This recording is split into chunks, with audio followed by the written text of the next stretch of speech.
Hey there, welcome back to another video. This time around, it is my review of the 1995 medieval epic film First Night. Now, this is a film that I haven't seen in years. The first time I saw this was on VHS, and it was for a paper for high school, and it was for an English class. And I remember not really being the biggest fan of the film then. And after all this time, I'm still not a very big fan of this movie. This film is honestly pretty disappointing. You have such a talented cast, and you have such great source material in The Legend of King Arthur, and all that you wind up getting is, at best, a mediocre movie. That's a letdown. It really is, considering everything that this film has going for it on paper. Now, before I get around to sharing more of my thoughts on First Night, I would like to give a special shout out to Sean for requesting this review. And if there is another film, TV show, or topic that you would like to see me discuss in the future, feel free to donate to either my PayPal, my Patreon, or my Cash App. The link to all three is in the video description down below, and I will try to get to your requests as soon as I possibly can. Now, First Night is directed by Jerry Zucker. Now, Jerry Zucker is well known for his spoof movies that he co-directed with his brother David and Jim Abrams. And he also directed Ghost before this, but that wasn't enough of a outside the box experience to showcase Zucker being the right man to helm this film. This was a very ill-fitting choice for a director. That being said, the direction isn't terrible in First Night. It's just very flawed. There are moments where the direction is honestly great, and surprisingly so. The action sequences with the sword fights and the chases, and the battles, those are honestly really well shot. They feature some great camera work. There are also some other sequences that are showcasing the spectacle and the awe of Camelot that are also well shot and feature some good camera angles. And there are a few other moments here and there where I would have to say the direction was quite good. But there's a lot of moments in this movie where the direction, it really looks like the director is fighting against his natural instincts. And what you wind up getting is a lot of scenes in this movie that are supposed to be intense or emotional, and they come across as comical. There are numerous scenes in this movie that look like Zucker is directing a parody of a medieval epic movie. Maybe that would have been a better fit. If you're making a parody or a spoof of medieval epics like Braveheart, then yeah, have Jerry Zucker direct the movie. If you're trying to make a serious medieval epic, he's not the right guy for the job. This is completely and 100% evident when it comes to a scene with Sean Connery as King Arthur reacting after he finds out that Lancelot had a kiss with Guinevere. And this is supposed to be a very emotional, sad, and powerful scene. And the way that it's shot, the way that it's framed, the way that Sean Connery acts in this scene, it is hilarious. He's sitting there and he's all upset and he's like, "Why? Why?" It's just the way that he does it and the way that it's edited and the way that it's shot. It's laugh out loud hilarious. I don't really think that was the intent at all. But because that is really where the bulk of Zucker's experience lies as a director, that's what you got. So, unfortunately, there are too many moments like that for this movie to really be a film that has, in my opinion, good, let alone great direction. At best, the direction is middle of the road and just kind of there because you just have too many moments where the director is just not really nailing the vibe, the visual tone, or what this film is asking for. And I read that Terrence Young was apparently considered to direct this before Zucker, and I don't understand that choice either. Terrence Young had not directed a single movie for years when he was considered to direct this, if that is actually true. I mean, the last movie he did was a movie called Run for Your Life, and it came out in 1988, and it didn't even get a release in the United States, and it's not even available on streaming. It's not on YouTube. You can't find the movie anywhere. The only way you can watch that movie is if you buy an Australian VHS tape. And that was the last movie that he directed. So I don't understand that thought process at all. I don't think he would have been ready for this particular film, and I don't really feel that he would have done a good job either because I think he was definitely on the tail end of his career and he also had not directed anything for years. It's just kind of wild to me that the best director that they could get is either an out of work Terrence Young who hasn't directed anything in a few years or one of the guys behind Airplane. The film is written by William Nicholson. And this is another weird choice. Now, William Nicholson, prior to this, he got some buzz for Shadowlands. And after this film, he did write Gladiator. So it showed that he was very capable of writing an epic, a historical epic, but not at this point. He had no experience writing this kind of movie prior to getting the job writing this, and it really shows.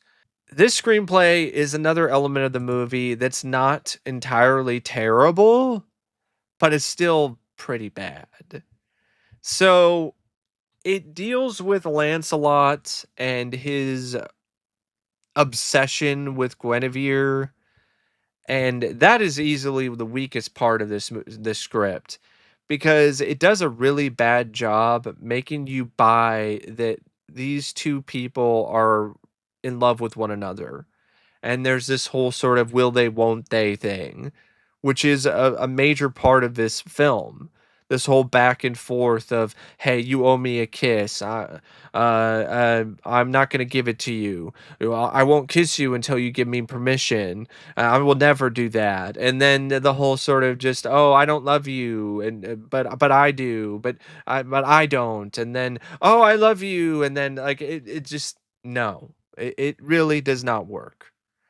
And tonally, the way that it's written, it feels like it's a rom-com. It's like a rom-com vibes, and it doesn't fit with a medieval epic.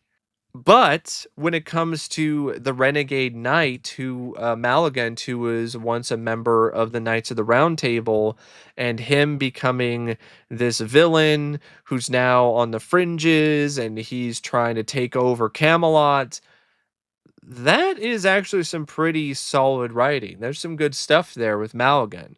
Malagant actually is a really strong villain. So I have to give Nicholson a lot of credit for how he wrote Malagant as a character and as a foe for Arthur and for Lancelot.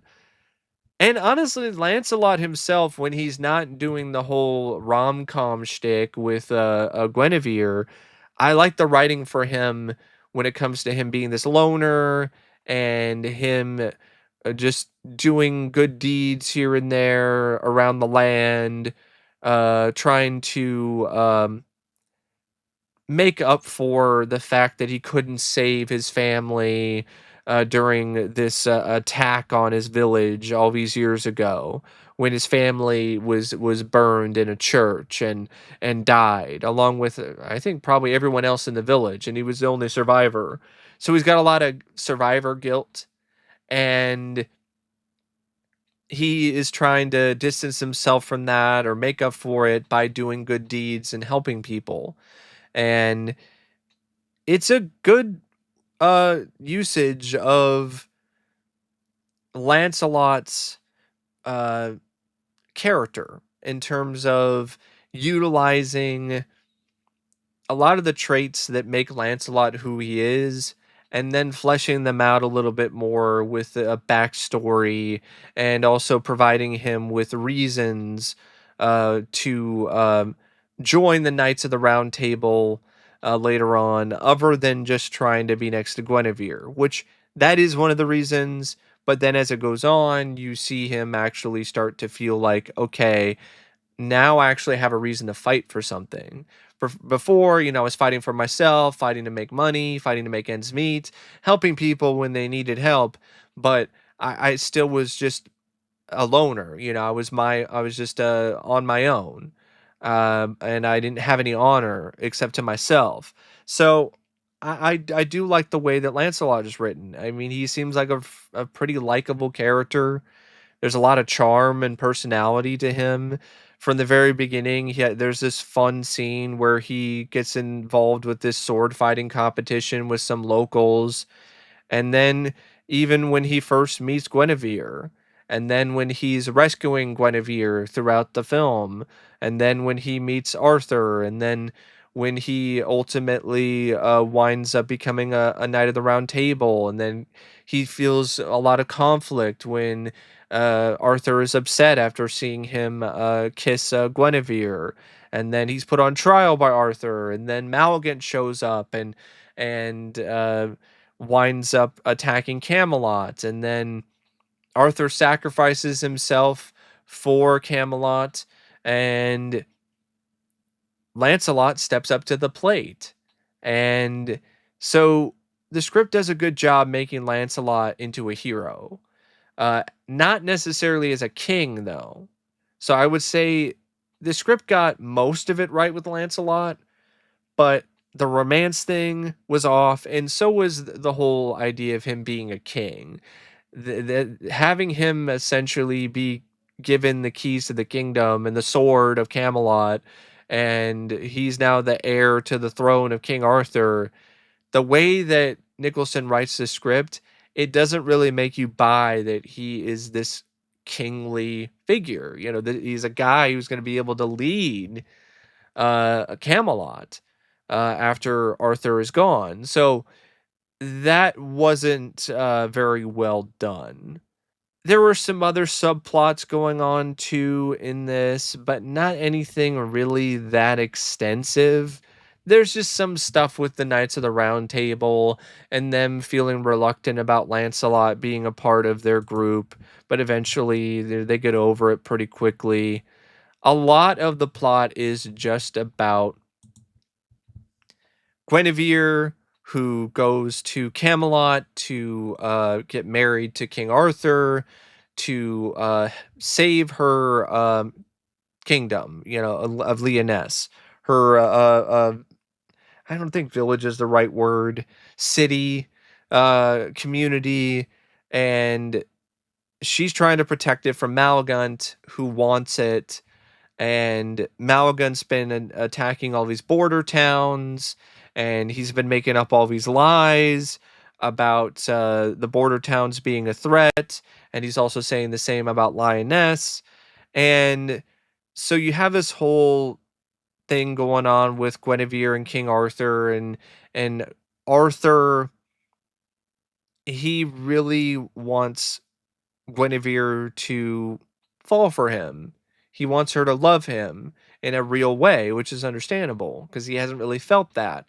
And he had been so reluctant in terms of getting married for so long, but he's always had his eyes on Guinevere ever since he saw her hunt with him some years ago.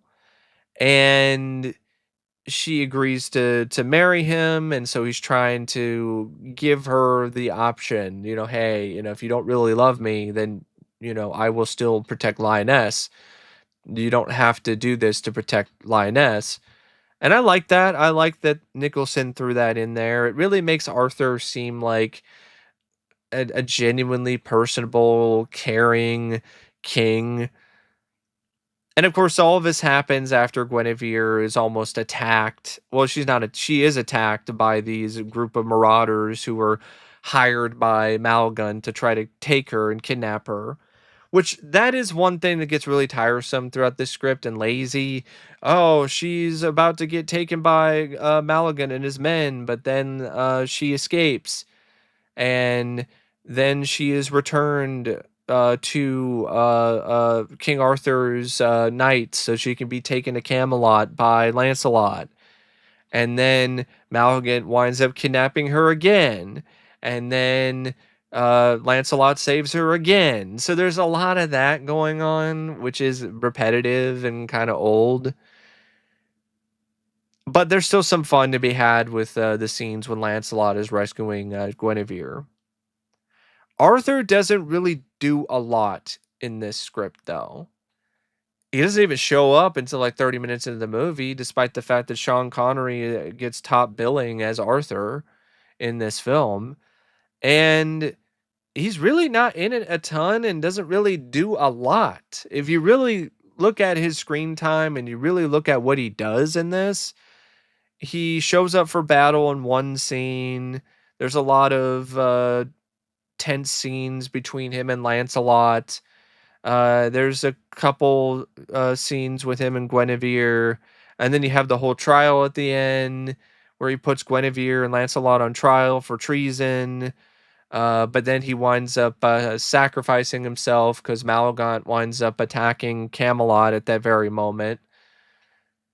And then he just winds up dying in the end. So it's like, okay, all right, you've got Arthur here, but didn't really do that much with King Arthur.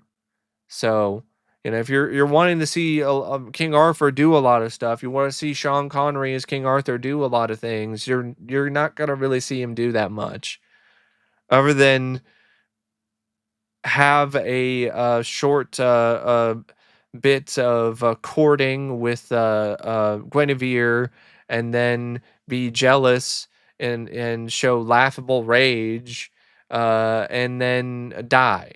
That's basically about it, really. If you really think about it, when it comes to Arthur's involvement in the plot, it's really more of a Lancelot thing, and I don't mind it to an extent.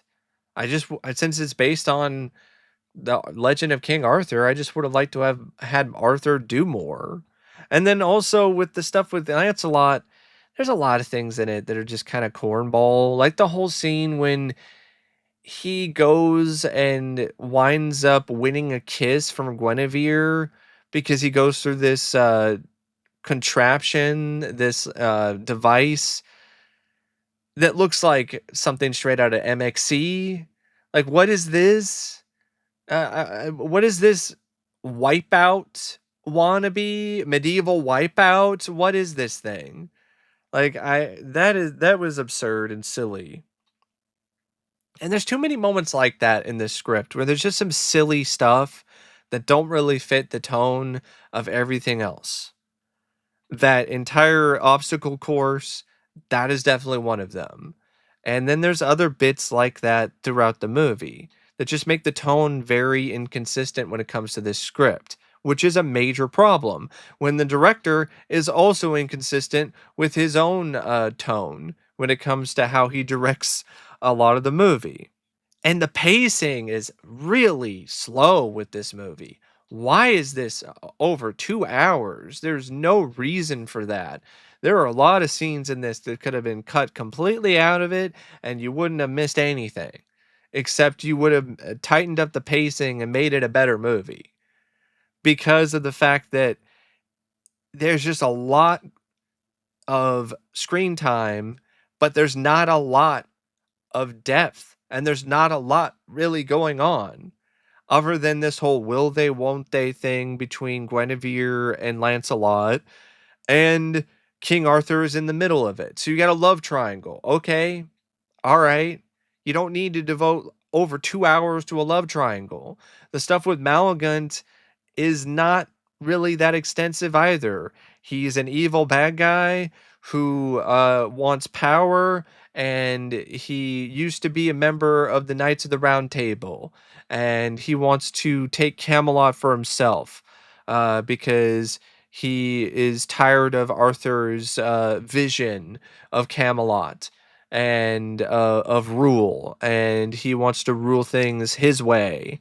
And so, okay, all right, but there's not really a whole lot with that character other than that, and that's fine because a lot of bad guys don't really have a ton of depth in when it comes to their motivation. Sometimes it's more about their just emotion. You know, it's about their anger, it's about their angst, and that is exemplified well, because it seems like Maligan just always felt like an outcast. He always felt like somebody who wanted change, and initially maybe it was in a way that wasn't violent and wasn't by force, but Arthur would never listen to him.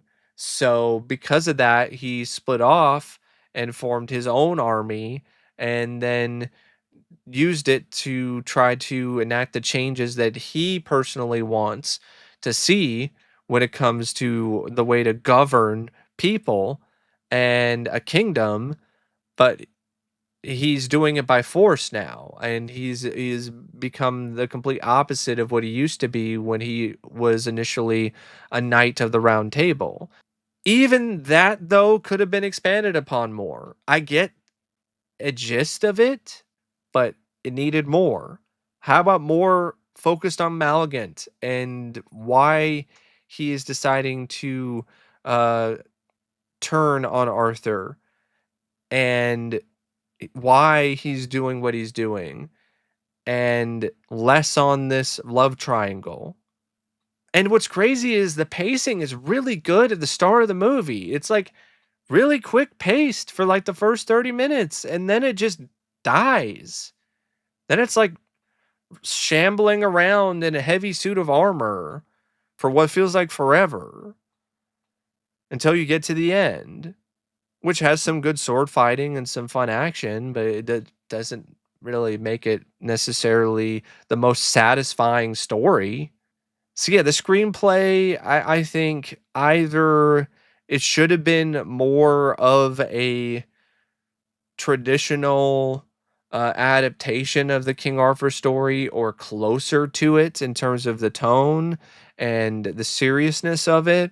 Or if you wanted to be an over the top, campy, action orientated version of the story, then really tighten up the pacing. Focus less on the love story and the love triangle, and have more action, and focus more on Malagant and his story, and have more scenes with King Arthur. Maybe even have one or two scenes with him involved in an action scene, other than him just making orders during a battle. Stuff like that. But instead, it's trying to be a love story, but then it's also trying to be a medieval epic, and then it's trying to be a comic book action movie, and you just really can't be all three of those things, at least not efficiently. Now, the film features a cast which I know it's gotten a lot of criticism for its cast. I actually like the cast in this. Sean Connery, he's not in it as much as I would like, but it's still a good Sean Connery performance. He's not sleepwalking through this. He's still got some good energy. I mean, I don't blame him for the Y scene being so laughably over the top and hilarious. That's on the director. The director should have just been like, Sean, that's not the energy I want for this scene. Cut. It's hilarious, but that's not what I want. We want a little more serious. Let's do another take. But Zucker didn't do that. So what you get is just a hilarious scene, and Sean sold it very well, but that's not really the kind of performance that he gave as King Arthur for most of this movie. Does a good job playing the older, gentlemanly Arthur who's trying to court Guinevere and trying to win her heart. And he also did a good job being the jealous Arthur, other than the Y scene, because prior to that, like when he first sees Guinevere kissing Lancelot, there was some good acting by Sean. He didn't even say a word, and you got the emotion. He was heartbroken. It's almost like he was ready to have a heart attack right there on the spot. That's some really good acting by Sean when it comes to his reaction in that scene. And then later on, when he's angry and he's jealous and pissed off uh, and just has his judgment clouded by his jealousy. That's some good acting as well. And then when he snaps out of it at the end, and he's asked to kneel in front of Maligan, and he's just like, "No, I will never kneel. You know, fight, fight for Camelot." Like, it's a good performance by Sean. It was nice to see him in another epic movie like this. Richard Gere, he's the one that I would say probably gets the most crap for his performance in this, and I really enjoyed him in this. It was a lot of fun to see Gere in a medieval epic playing an adventure hero. It's not really the kind of role that he does that often, and it was cool to see him play really against type here. Yeah, he's done some other action movies, but not like this where he's adept with a sword. He's the dashing knight. Like, no, you don't really see Gere do a lot of that stuff. And I know he got a lot of criticism for his performance in this, but honestly, it's one of my favorite performances of his because you can tell that he's enjoying himself. He's having fun with the role, and really enjoying him playing Lancelot as a result. And honestly, I thought he was very convincing with the sword. Might have been a lot of choreography, and that was what was doing the heavy lifting. But whatever it was, I felt like he definitely looked like a very convincing swordsman. The fight between him and Maligan at the end, Ben Cross, some really good sword fighting. And then when he takes out Ben Cross at the end, it's very satisfying. Definitely a crowd pleasing moment. So yeah, I really enjoyed Richard Gere. He was suave, he was charismatic, he was charming, had a sense of humor, but he was also a genuinely, honestly, kind of a badass at points. So yeah, I really liked Richard Gere in this. Julia Ormond as Guinevere. I mean, she was fine. It's a pretty decent performance by her. I don't really blame her for not having the best chemistry Richard Gere, because I think the way that the love triangle was written was not great. So if what you're working with isn't really that good to begin with, it's not really gonna be that effective of a romance. And I gotta give her extra credit because she did a lot of physical stuff and pulled that off pretty convincingly. And she was like battling, I think, like a pretty severe ear infection at one point. And I've had that, and that shit sucks. And it's really hard to focus on anything. I can't even imagine acting with a severe ear infection. So I have to give her extra props for that. And then Ben Cross, I thought he was a great bad guy. He was intimidating. He also had his own sly, snide kind of sense of humor at points. And I felt he was also convincing with the sword. And he made the most out of what little he had to work with. He really got the most meat off the bone when it comes to Malgant. And I like Ben Cross anyway. I think he's a very underrated actor. And so it was really definitely a major highlight to me of this film is Ben Cross as the villain Malagant. The rest of the cast is fine. They don't really have a whole lot of screen time. The other members of the Knights of the Round Table, Liam Cunningham, Christopher Villiers, Valentine Pelka, Colin McCormack, and you also had John Gielgud, who's a very classically trained actor, very well-known actor of his generation, and he plays a elderly friend of Guinevere's. One of the last roles of a legendary actor, so that was cool to see. The costume design is ridiculous.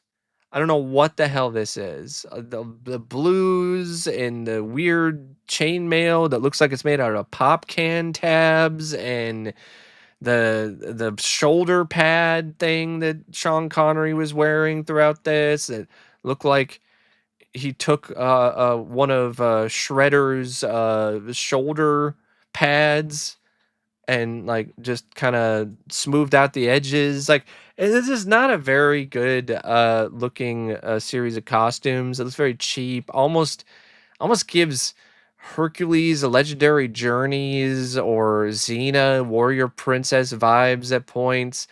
It's not good when you're like 40 something $1 million movie as costuming that looks like it's something you would see on USA. That is not good. So I think that was definitely a bad choice when it comes to the costume designer, which I believe is the same costume designer of Lionheart, which is another like it's a much lesser known fantasy or medieval epic movie. Um, and Lady Hawk, which I always felt Lady Hawk had weird costuming too, that it didn't always work. So, yeah, I don't think that was a good choice. Same thing goes for the production designer, which I know they had to hire last minute, but yeah, I mean, it's 55 million. Sorry, I thought it was just 40 million. It's even more. That's not good when it looks cheap. The cinematography is by Adam Greenberg, and it's okay. It's fine. The movie looks all right. Uh, the editing is by Walter Murch. He's a very talented editor. He needed to really hone in on his skills a little bit more with this one. There's a lot of scenes in this that just look a little too uh, uh, off. Like there's too much kinks and needed to be banged out a little bit more. But one element of this that is undeniably great to me is the score by Jerry Goldsmith. This score is gold. Like a lot of scores that Goldsmith did throughout his career. It's peak Goldsmith. I mean, his score alone elevates this film to a higher level than it would ever be otherwise. This score is epic. It's sweeping. It just adds so much emotion and regalness. This is just a great score, and it's even more impressive because of the fact that he put this together in 3.5 days, because the original composer was, I think, Graham Revell, and he was like, "Hey, I can't get this score done in 90 days," and so then they're like, "Okay, well, we're gonna have to find somebody else," and then they wound up finding Jerry Goldsmith, and then he was all like, "Yeah, okay, how much time do I have? You have 3.5 days, Jerry." Okay, and then he turned out one of his best and finest scores of the 90s. Like, I mean, the man was a maestro.